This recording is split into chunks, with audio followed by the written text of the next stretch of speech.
Hi everyone, welcome to another episode of Tiny Experiments. This is in addition to one I've already put out, and that's because as a result of a tiny habit I do every day, which then chained into another habit, I was reminded about the release of Gemini CLI. I have this sort of flourishing habit I do every day where I check to see what's going on in the world of programming and code. And I'll do an episode about tiny habits in the future because it's a really cool book to read if you're not ready yet. Anyway, back to the job in hand. So yeah, Gemini CLI. And we're going to do 10 tiny experiments, including experiment 0, which is a little bit of a preamble about how to set this up in Gemini CLI. Full disclosure, this is about the 4th attempt I've had at recording this video, and it's all little things have gone wrong, so hopefully now everything should behave itself. It's more on me not being prepared than anything particularly wrong with Gemini CLI. So we'll dive in.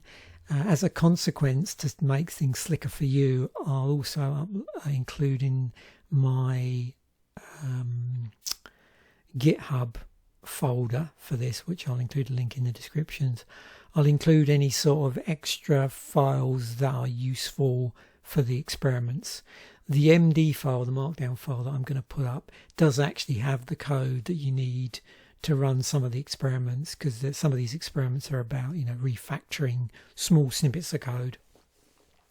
But yeah, I'll make that a little bit easier so you don't have to do the same little prep that I did. It's tiny, but anyway, it reduces the what's the word? I'm trying to think now. The extra requirements you might need to do, even though they are pretty small. So the first requirement is probably the largest of all of them, and that's two parts. You'll need to install Node.js. So I actually already have that installed, not surprisingly. And to install that, I'll include a link to the Node.js website. You can just follow through the instructions. Do make sure you read the installation interaction as you go through, and just don't click through everything, because there's some pretty critical caveats in there for certain things that you may or may not want to install based on what environment you run, stuff like that. I don't know as well whether I would. I mean, it's all right for me because I don't mind messing my system up. But with all of this, I might be I would definitely be tempted to try and silo this in some way. Just make sure you've got, like I have here, a folder somewhere where you're doing everything. And you might want to move any files you're working on in and out. Don't start refactoring any critical development files until you've experimented with this. Right, so the next thing, once you've installed Node, you can then use npm to install the Google bit. I've already done that, but I'll run it anyway. It'll just go through the installation again, re-downloading everything. I don't know how regularly they're going to do updates for this because it's just been released. So, I mean, it could be a little bit buggy, who knows. So part of doing little experiments is you're not exposing yourself to massive risk.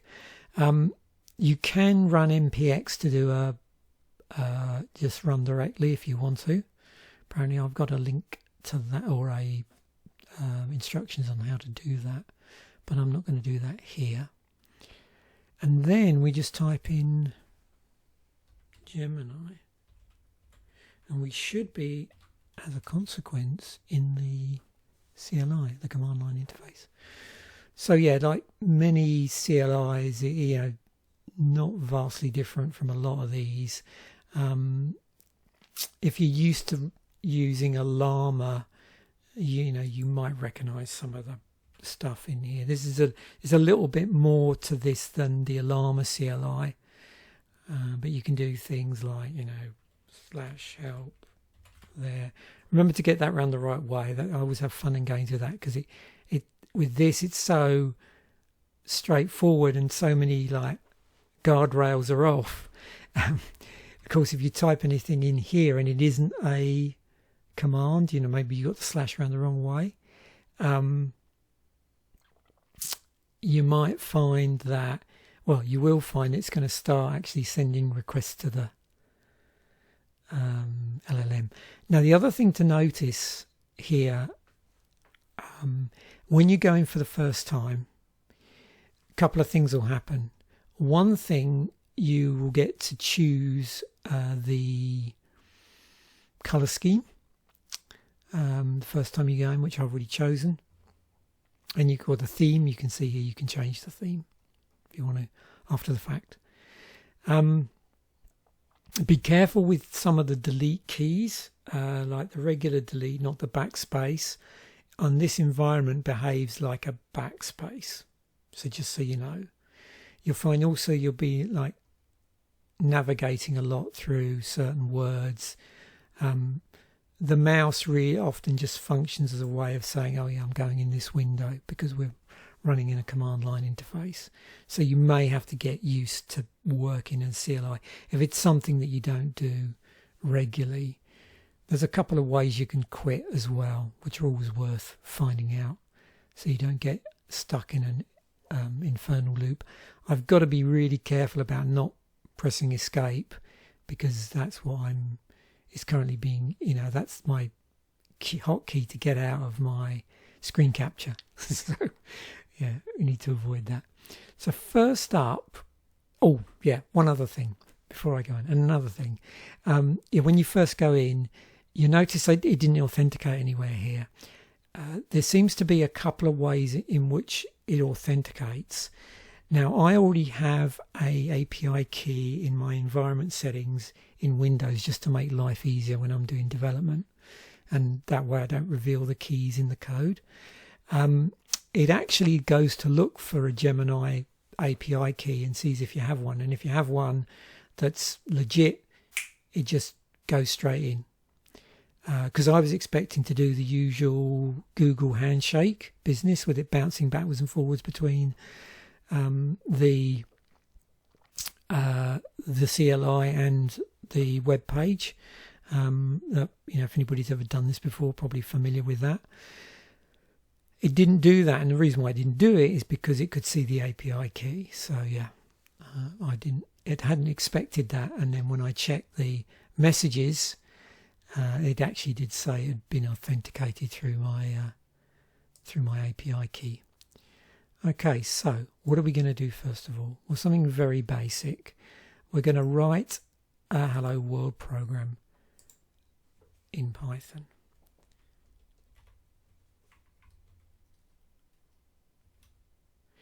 Now, what you'll notice with this is there is some degree of interactivity that you can do. You can see here, it's always asked me, do I want to apply this change? So I'm going to say, yes, I do, by just pressing enter in whichever one's green. I can use the arrow keys to move up and there. I'm going to try and execute this. I don't know how successful it's going to be, but we'll also check the Hello World file and just see what it's done. But just as an experiment, let's just see what happens. So it may not work. I do have Python on the system, obviously, still, from previous episodes I've done. Okay, I've created and run the Hello World program. What would you like me to do next? If you're curious, there it is. Okay, simple as that. What I'm trying to do as I go along is just to avoid any nasty side effecty stuff, is I am going to take out anything that's been created in the Gemini CLI folder so I created this just to isolate the code. So I'm running from in here, and yeah, as a consequence, what I'm going to do is as we're going along, I've got this file manager off to the side. I'm just going to take out any of the source files that I don't want, to avoid any unwanted interactions. So I would advise you to do the same, to avoid any unpleasantness in that department, just while you're testing. So then we're going to explain a code snippet, and like I said, I'll include this MD file. So there's the code snippet you can create yourself. I've got one that in fact I prepared earlier, the simple math one, and I'm just going to copy that across off screen into this Gemini CLI subfolder. Okay, so, and what I'm now going to do is, and you'll see how it does this. So it's in the folder, it's in the same directory that I'm running, the command prompt from, if you like. When I fired it up, I'd sort of moved into that directory. Explain what the code in @simple_math.js does, and that should be sufficient because I'm already in this folder. Obviously, if I wasn't, I could point it elsewhere. So there we go. It's just going to explain what's going on there. Formula pi times radius 2, and it sort of walks me through the logic, if you like, of that. So that's my simple math problem, if you like, that I've asked it to comment on. And this is what simple math looks like. Now when you do this, what you might want to do is, so you can compare and contrast, you might want to make a copy of that and call it old, just to make life a little bit easier for you. Just in case the things don't go quite according to plan, you can always revert back to that original version of the file. So I always find that, but you'll see in a moment where you get lots of options to sort of not save or save, depending on what you're trying to achieve. And just while I'm chatting away here, I just want to double check something. Yeah, so what I'm going to do, because there it actually decided to use that one, so I'm going to just roll this back a little bit, because there's sort of two versions of this. There's a bit high before and an after.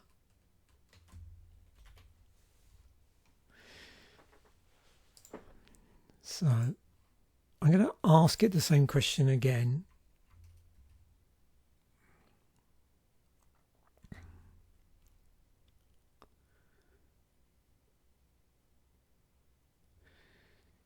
And you'll see why there was a difference in a moment, because what I inadvertently did is actually I copied across a modified version of it, because the next question we're going to ask is, I want it to refactor the code.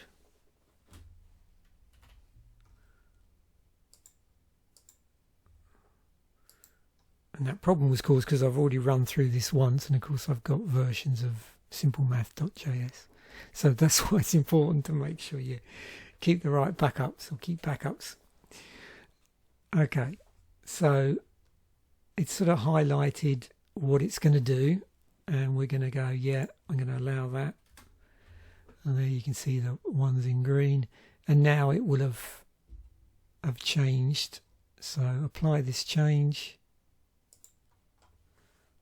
So Yeah, you can see there's several sort of changes going on here. You see with this bit, so it's doing it in stages basically. So what will happen now is if I look at the version that's there, it now looks like this versus the version that was there, which looks like that. So you can see the difference between the two.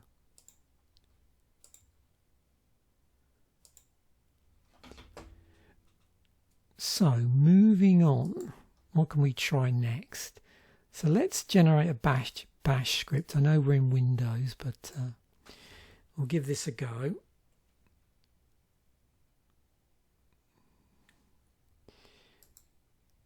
And we'll see what sort of errors we get, because we're in Windows. So write a bash script that lists all .txt files in the current directory and its subdirectories.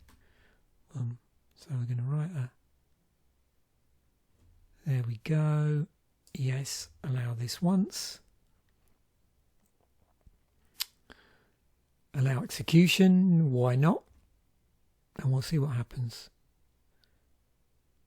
Yeah, so it's correct. It's detected that, oh, actually you can't do this because you're running Linux. Now,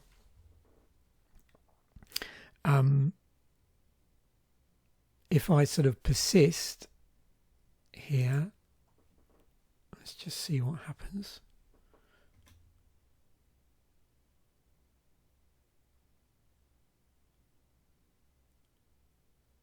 Yeah. So would you like me to do, so let's just say yes, see what happens.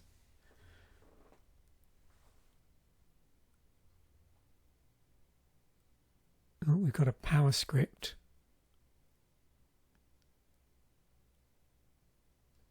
And we're going to allow that. Perhaps crafting the PowerShell. Let's try and execute that. There we go. So I pre-prepped this. So when we run the PowerShell, there's actually two text files, which is what it's looking for. There's one in the actual Gemini CLI, and there's one in a subdirectory. So it's asking me about simple math. Is there anything else I can help you with regarding this file or another task?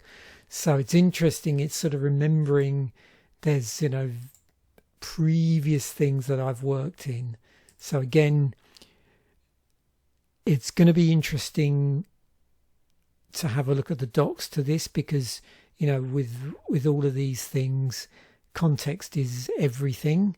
And you have to be sort of very careful when you're using this, that things don't get muddled up. So what I'm actually going to do is I'm just going to clear out so there's no confusion from my folder. I'm going to leave in those text files, but I'll go to the side here. I'm just going to simply pull out some stuff.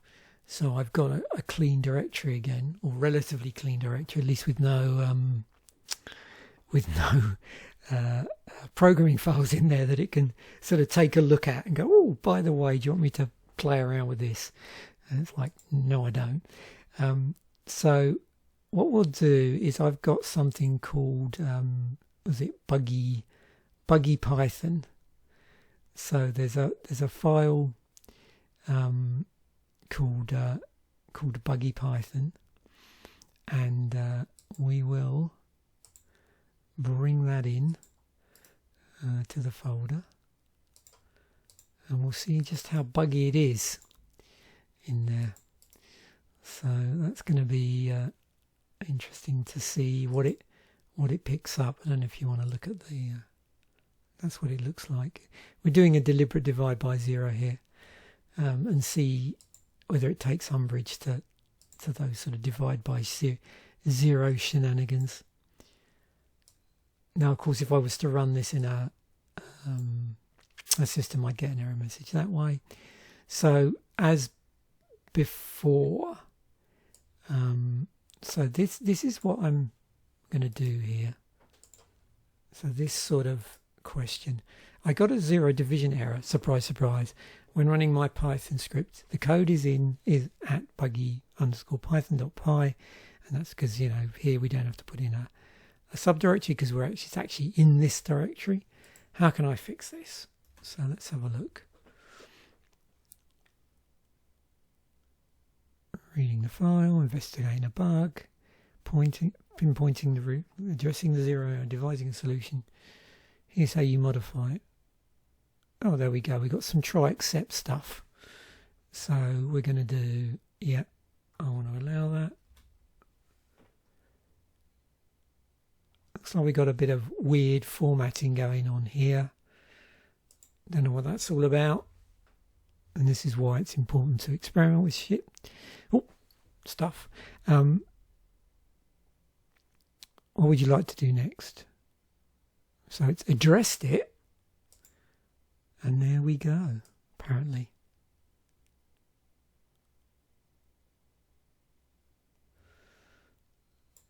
Now, I'm not going to run these as I go along, except in here, just to see what happens. But I think you get the idea. But you might want to run that separately and just make sure that's fixed the problem.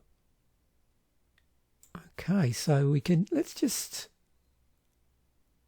see what happens when we try something like this. See if we can go out, break out. So summarize the key features of the latest version of Node.js from its official documentation. Use Google search. So I'm curious to whether this will work. It did default to Gemini 2.5 Flash, and I'm trying to remember. Okay, so it is doing it. It has implemented the Google search bit. So now when you use the API through, you know, using 2.5 in the API, the Studio, or you know, online through AI Studio or online through Google Gemini, yeah, it will do Google searches as part of the whole stuff. When you're using the API remotely, you know, through an access point, yeah, there's other loops you probably have to jump through. But of course here with this CLI, this should all be configured to correctly interact with, you know, the other end, so to speak. But we'll see what's going to happen here. The other problem we've got is I suspect lots of people are trying this out today. I'll include links to this because it does say like how many requests a day you'll get, how many tokens, that sort of thing. There is a limit per day, although I think it's reasonably generous. Yeah. So we've got a quota error. So yeah.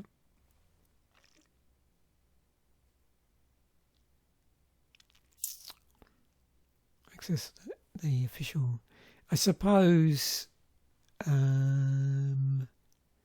Do we want to try that?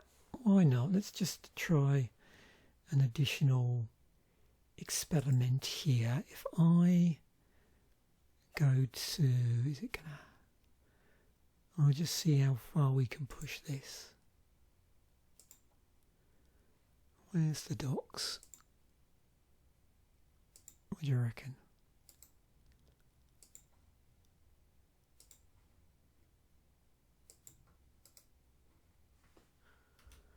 I'm not really giving it any other instructions. Okay, let's see.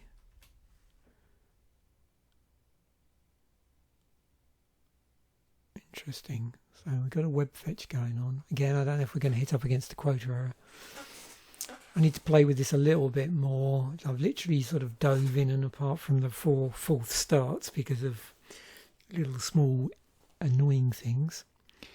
Yeah, these sort of errors as well. You can do Control-O to see what your errors are. Probably building them up here, but I'm pushing on, blindly pushing on here. While that's running, I'm just going to do a bit of housekeeping for the next experiment.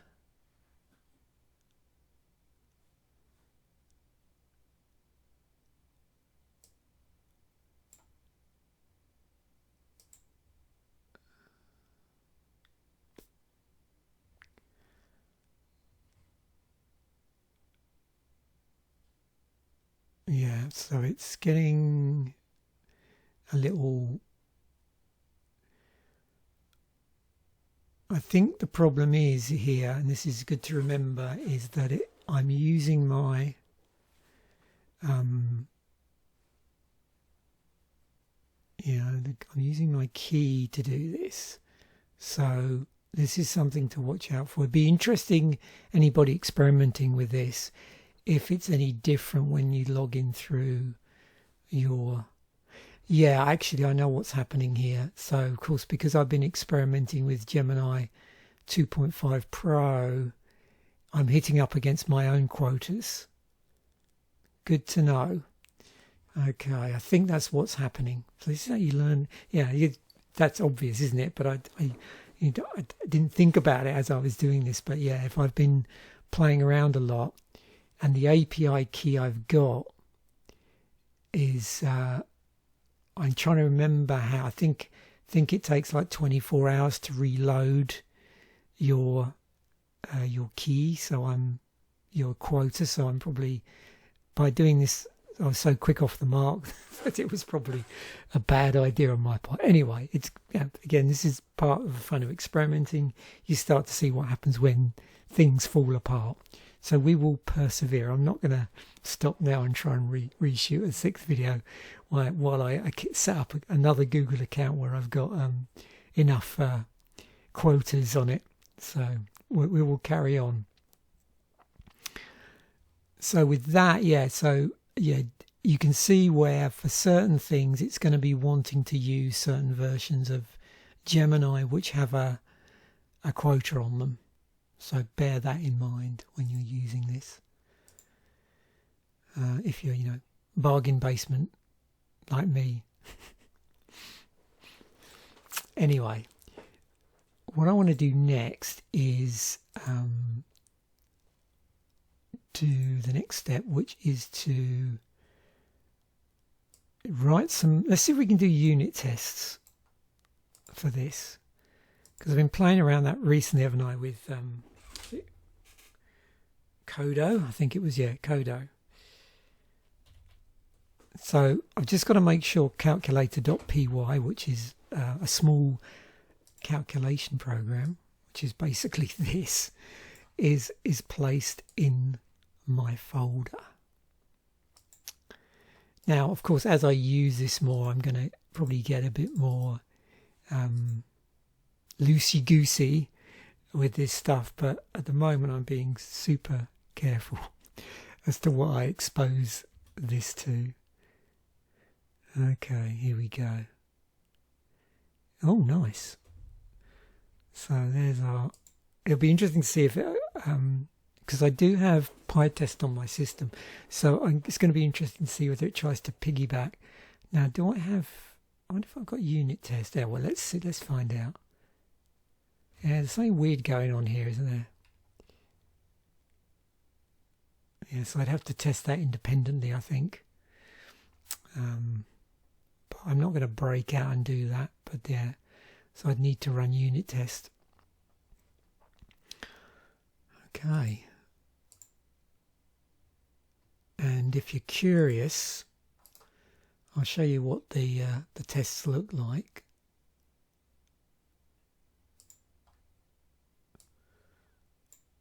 There you go.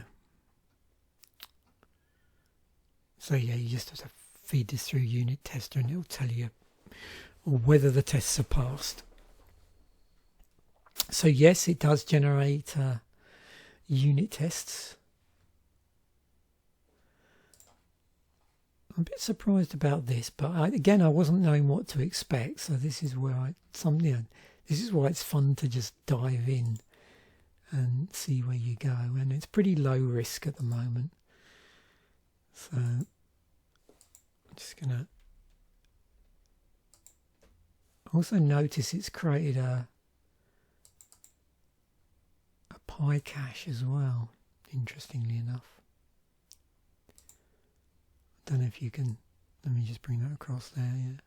So as I go along, it's obviously creating some subfolders in here, so it's obviously really important that you only let it loose on directories that you feel comfortable letting it loose on. Oops, skip. There we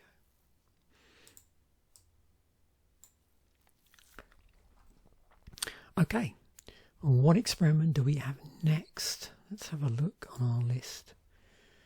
Ooh, content generation. Okay. Non-code related. Ooh.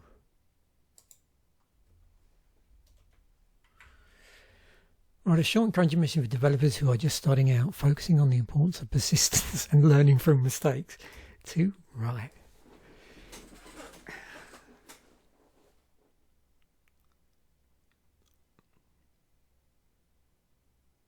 Oh, there we go. Embrace every challenge as a chance to learn and grow. Persistence is your superpower, and mistakes are your best teachers. Keep building, keep learning, and never stop exploring. You've got this. There we go. So we can ask theoretical questions as well. We'll try and ask a theoretical question. If I wanted to deploy a simple Node.js web application to Google Cloud Run, what steps would I typically follow? And how could the Gemini CLI assist with that? Ooh, that's a bit probing.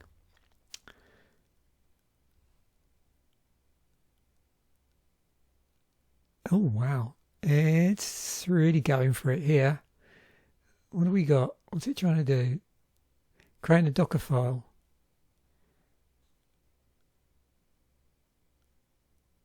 Yeah, I'm not in used. Okay, let's correct this. Yeah, whatever. Let's do it. It's my machine, so we're going to create a Docker file. I don't think I've got anything I can implement this on. So it says on it, I don't have Docker on here. If I ever did, I took it off. But let me just try and see what happens if we carry on. I think it's probably gonna. Yeah. Okay. I don't know if I want to start pushing stuff around here. Next step would be to push the Docker image. Yeah. So let's quit while we're ahead, shall we? So I'm going to be careful here not to do escape. I'm just going to do no. Yeah. So there we go, back to there. But anyway, you get the gist of it's getting pretty involved there. So we did I've lost my place here. Yeah. There we are. Unit tests. Yeah, there we go. If I wanted to deploy, yeah, okay. So that was 9. Yep. So 10. Interactive problem solving. Okay. Let's try sort of a 1-2 here. Now we've already sort of seen it do that, but let's do it. So I need to pass a CS file in Python. What's the best way to do that?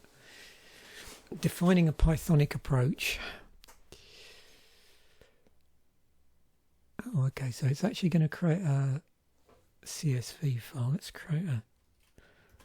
Ooh.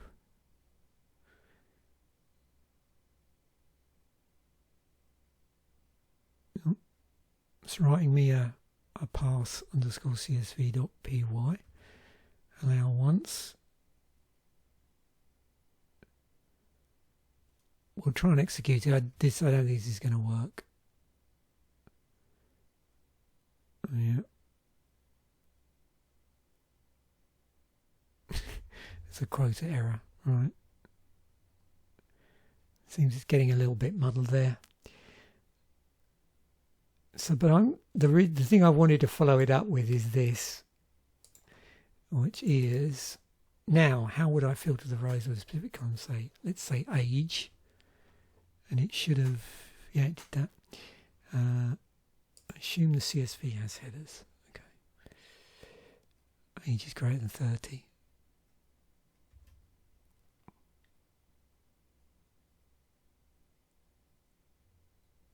So is it looking at the past CSV file? This is the question.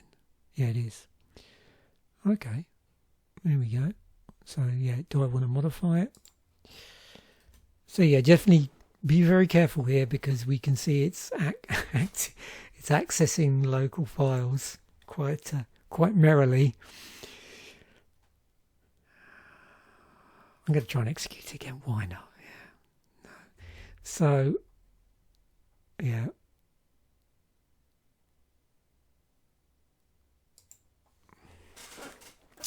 Right. What I want to do now is Control-0, just to finish this, because I'm curious. So yeah, this is what you get in the debug console. Yeah, we're getting some execution and some quota limit error messages, and there we have it. So the other thing with this, you can see we've remembered everything. I'm definitely going to include a link to the documentation for this, because you do need to go a bit deeper, because obviously you want to know, well, how do I save my sessions? Yeah, that sort of stuff. So that's not part of this experimenting, by the way. So I'm handing it over to everybody else. So, but if I did help, there we go. We get some help, and let's just try docs and see what happens. Oh, there we go.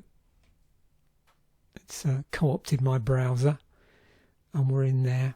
So I will include a link to that as well. So hopefully you've enjoyed it. What's that chat thing? Yeah, manage conversation history. Okay. Oh, there we go. Look, there's save as well. So yeah, you can play around in here, but I won't spoil that. So let's just quit this. So just so you know what to expect when you quit. And there you go. So it shows you how many tokens, input, output through cache tokens. Yep. 33 minutes. Only 2 minutes 15 seconds on the API. So there you go. So thanks once again for watching. Bye for now, and I will catch you in a future video.